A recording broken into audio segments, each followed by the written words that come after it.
Hi Aquarius, this is Jav. Welcome po sa ating channel. Gamitin ang reading na ito bilang gabay lamang. Kung naka-resonate kayo, comment down. Tandaan, ito ay general reading po. Kunin nyo lang po kung ano ang naka-resonate sa iyo. This is for you, Aquarius.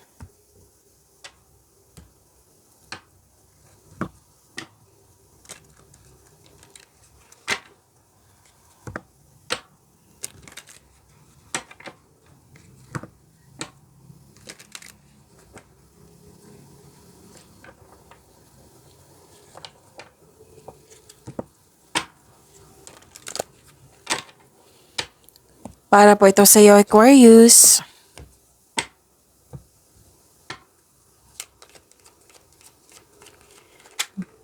Maraming salamat po sa inyong patuloy na suporta at maraming salamat din po sa mga nag-donate, sa mga hindi nag-skip ng ads. Maraming salamat po. Sa mga hindi pa nag-subscribe, subscribe na po kayo at click bell notification para malaman nyo na may bago tayong video. Para sa mga gustong magpa-reading, comment po kayo ng personal reading. Again, comment kayo ng personal reading and check my reply sa comment section.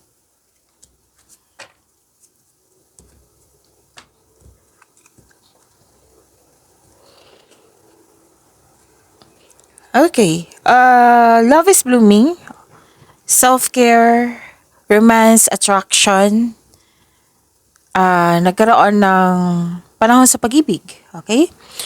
At, wow, good luck and good karma, positive opportunities, wow. Things going your way, kitang-kita ko yung happiness mo dito, may recognition din, at may success, yes, claim nyo po. At sana'y ma-overcome niyo po ito kasi may nakita kong loss dito, loss of connection, loss of things, or loss of opportunity. Pwedeng nangyari na ito sa nakaraan na bit-bit mo hanggang ngayon na sana'y ma-let go na yan at ma-overcome nyo. At yun, paalala ng card na mag-move forward. Kung walang nangyari sa nakaraan about loss, then ingat po ngayon. Oo. Like for example, opportunities na dumating. Diba, may opportunities na dumating, positive opportunities na kailangan bigyan ng atensyon. Like for example, itong opportunity na ito is good for 1 week. Tapos hindi pa binigyan ng aksyon more than 1 week, diba? So sayang naman. Okay? Pwedeng iba din. Example lang po ito, pwedeng iba. Okay? Pwedeng hindi kayo nag-usap sa isang tao na importante sa'yo. Ganun. So sana'y ma-overcome niyo po iyan, Aquarius.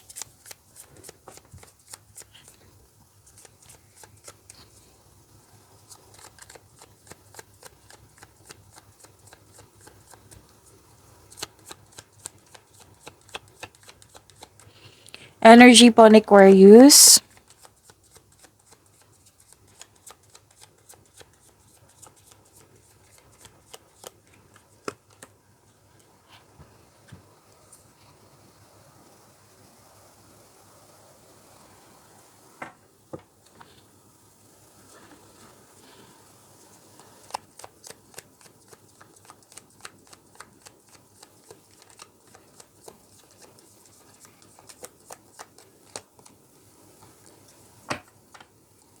Paalala lang po lalo na sa mga bago dito, Aquarius, na kung may napansin kayo na repeating message, yan po yung pinupush ng card sa inyo.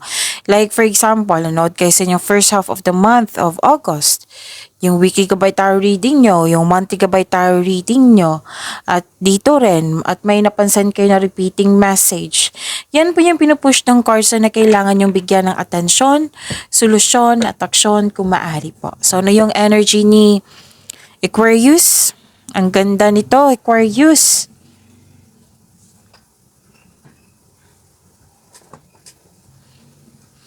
Okay. So this is long-term abundance, steady progress. Oo. Kayo po ay humahanga. Most likely trabaho to eh. Pwede na naman any kind of situation like pwedeng sa pag-ibig. Pero unang nakita ko dito is regarding po sa money, sa trabaho, yan.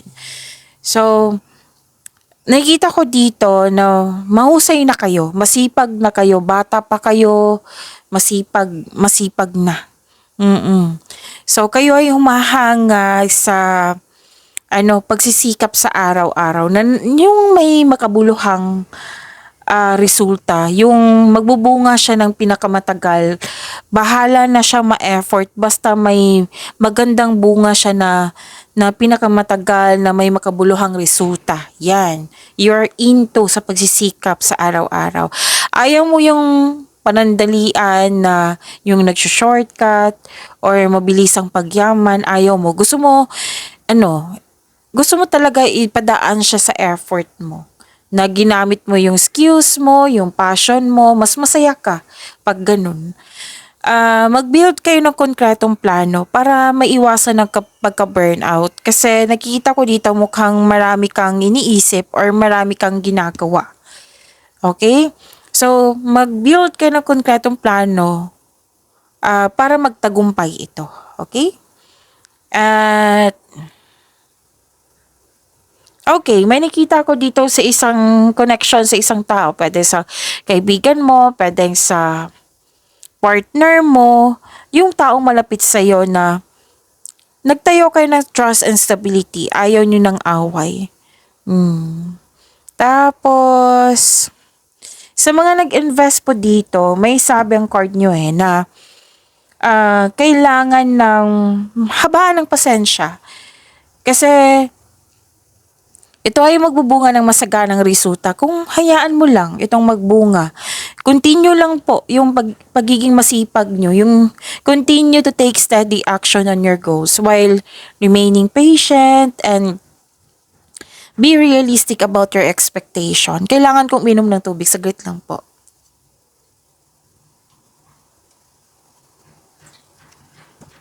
Para kasing napapaos ako. Okay. Kung ikaw ay naghahanap ng trabaho or nag-iisip ng bagong karera, may perfect time. Kumbaga mag-focus muna kayo sa inyong trabaho ngayon, may perfect time, sabi ng card. It might be, ito yung mga tanong mo sa inyong, may mga tanong kayo, kung naghahanap ka ng sagot sa inyong mga katanungan, ito yung sagot ng iyong cards na may perfect time kung gusto mo ng pagbabago sa iyong trabaho, kung naghahanap ka nag-career change kayo, yan. May perfect time po, sabi ng card. Okay? Kasi yung mga ginagawa mo ngayon, magkakaroon siya ng magandang bunga. So, meaning to say, mag-focus ka muna sa mga gawain mo ngayon.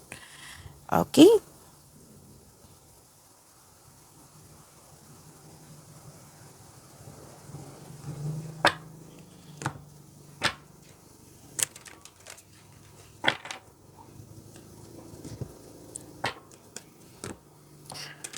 Posibleng may makaranas kayo ng delay, pero matutuloy naman to kung ano man yan. Oo. Any kind of situation, basta may delay dito. Like for example, delay sa pag-receive ng mensahe. Pero ma-receive nyo rin to. Pwedeng within the day. Ganyan. And,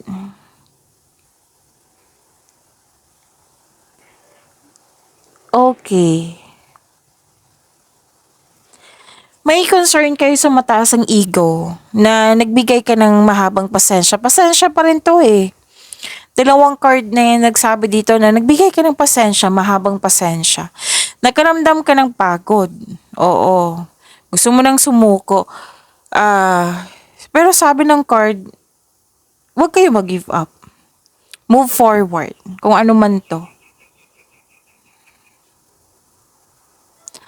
Mahabang pasensya mo sa isang tao. May concern ka talaga sa mataas ang ego. Pwedeng ikaw to, pwedeng siya.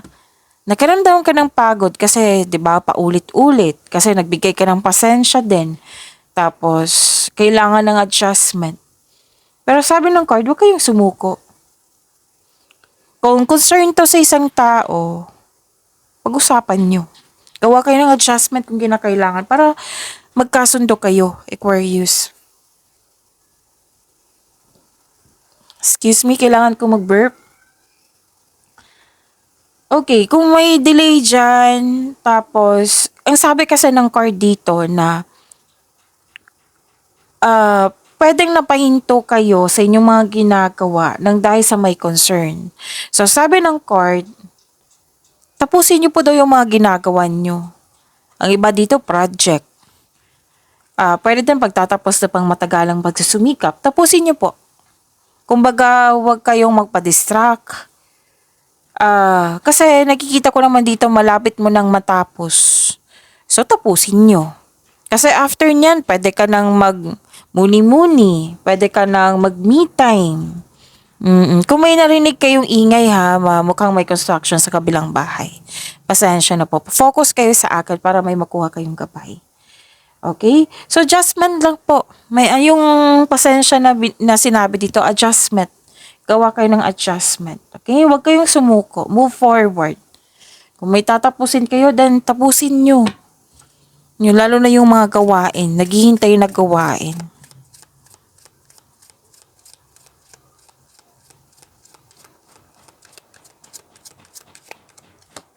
May nagsabi nga sa akin ngayon, I think this is about bank transaction.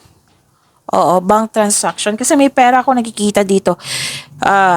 Let's say, for example po, Aquarius, nag-transfer ka ng e-money, pero hindi mo buksan yung app. Oo.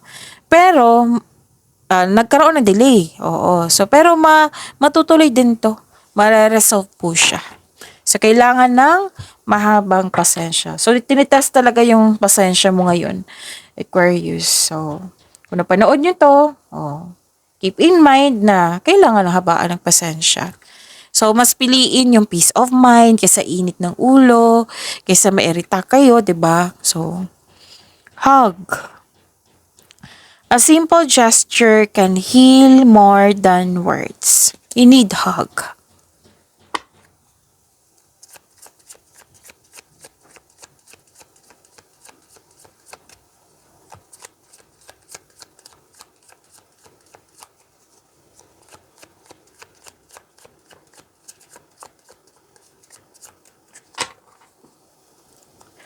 Career and money ni Aquarius.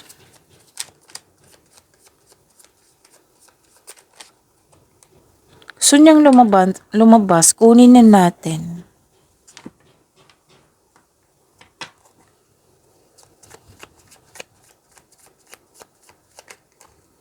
Dalawa din. Dalawa din. Gusto niya talagang lumabas. Maraming sasabihin yung cards niyo ngayon. Arrange ko lang po. Okay. This is good.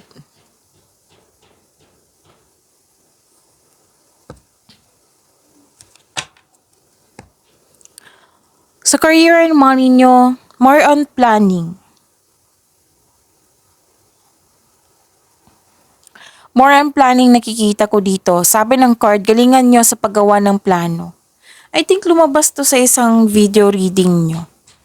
Before nito, na plano. Mas focus kayo ngayon sa plano, strat plan.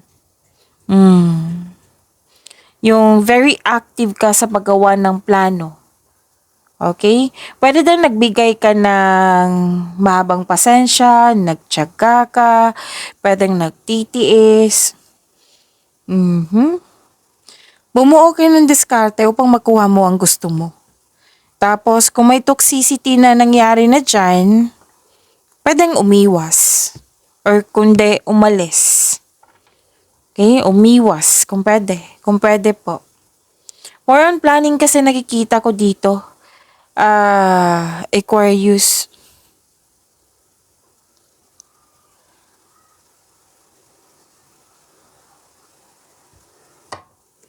Money luck. Nakita ko dito, money luck. It brings money luck. Kung lalabas tong cards ito, money luck kasi to, swerte sa pera. So this card may also indicate that you're healing from loss. Any kind of loss po.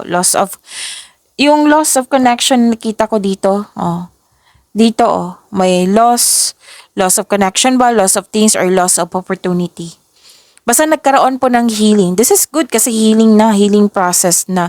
So, ang healing ha, hindi yan instant. Process po yan. At least nasimulan na. And kung negosyante kayo, you may be guided to begin a new business. Or may magagamit ka na talent mo, hidden talent mo, na magagamit mo siya for para makakreate ka ng passive income. And this is also means anong tawag nito? Recognition na wishes sumabas din dito, 'di ba? Sabi ko sa inyo kanina na may recognition. Pwedeng awards, fame, nakilala ka. Pwede din sa product nyo, nakilala yung product nyo, yan.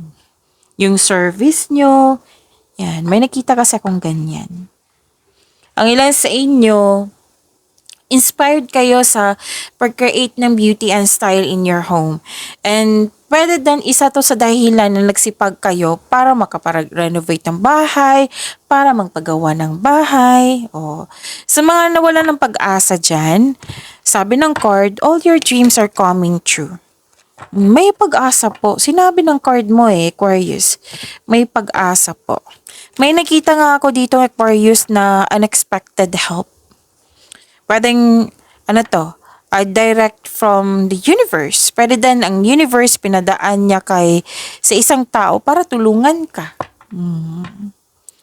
So at least may hope and healing, may renewal, yan. Ano pa?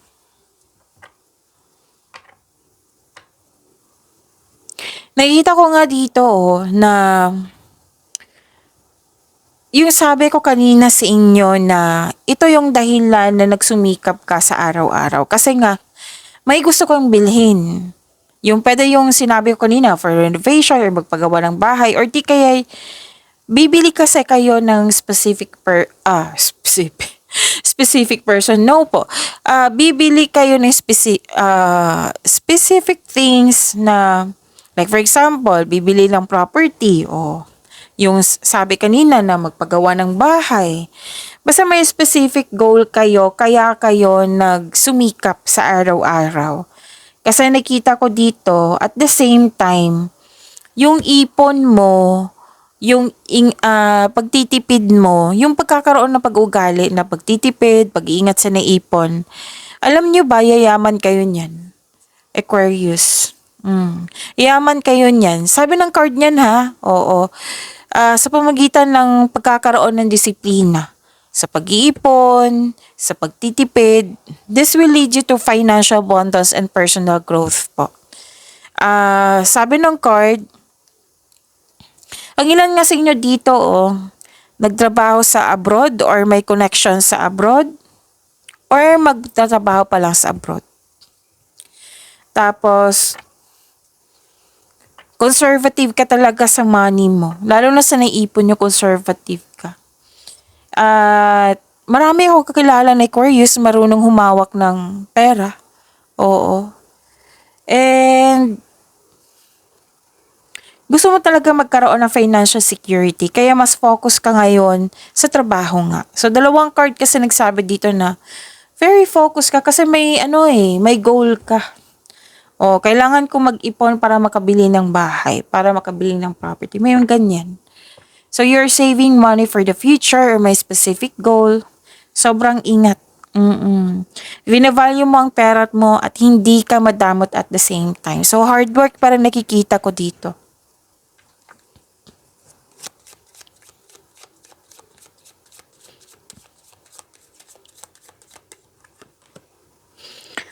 Flexibility. Kasi busy kayo, so kailangan maging flexible, right?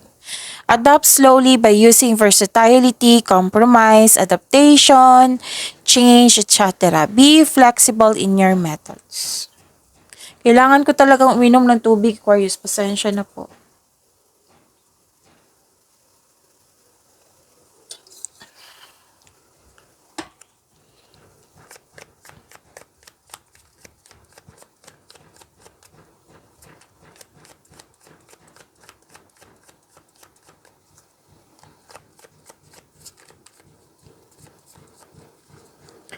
Love life, self-love, partnership, and romance, si Aquarius po. Sa mga hindi pa nakapanood ng monthly, weekly nyo, first half of the month, panoorin nyo po para may makuha kayong karagdagang gabay kung gusto nyo po.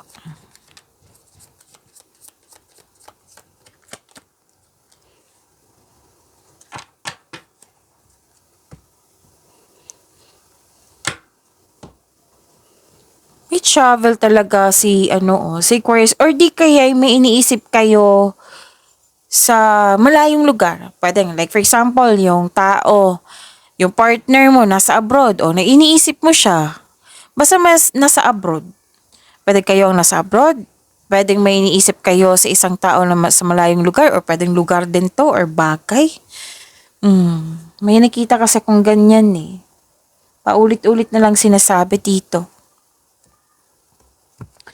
Tapos, sa mga single, gusto mo munang makipag-date sa ilang tao bago pumasok sa exclusive relationship. So, naging wiser ka. Tapos, sa lahat to ha, sa mga relasyon, sa buhay mag-asawa, sa buhay mag-asawa, okay? May tanong ng tanong kasi sa'yo. Like for example, Aquarius, yung pinsan mo may jowa na, ikaw, kailan ba? May ganyan na tanong. Example lang po iyan ha. Like for example, Aquarius, yung pinsan mo, ikakasal na kayo, kailan ba? Yung mga ganyan na competition kasi yan. Comparison, compare, competition yan, rivalry. So, I know, maiinis ka niyan, o maiirita kumbaga. So, umiwas na lang, save your energy. Wag na lang magalit kung pwede po. Sabi ng card, no, save your energy. Kasi, di ba, we are here to find peace of mind, di ba? So, may nag-celebrate po dito ng monthsary, anniversary, birthday ba, ito ba, reunion, new journey nga, nakikita ko dito. Be optimistic. Keep in mind that you create your reality. You can't attract love with a negative mindset. So, see, yung sabi ko kanina sa inyo na sikapin yung wag kayo mag-create ng negativity. Okay? So, ayun. Maraming blessings po dito. Pagyamanin nyo po, Aquarius. See you tomorrow. Maraming salamat po.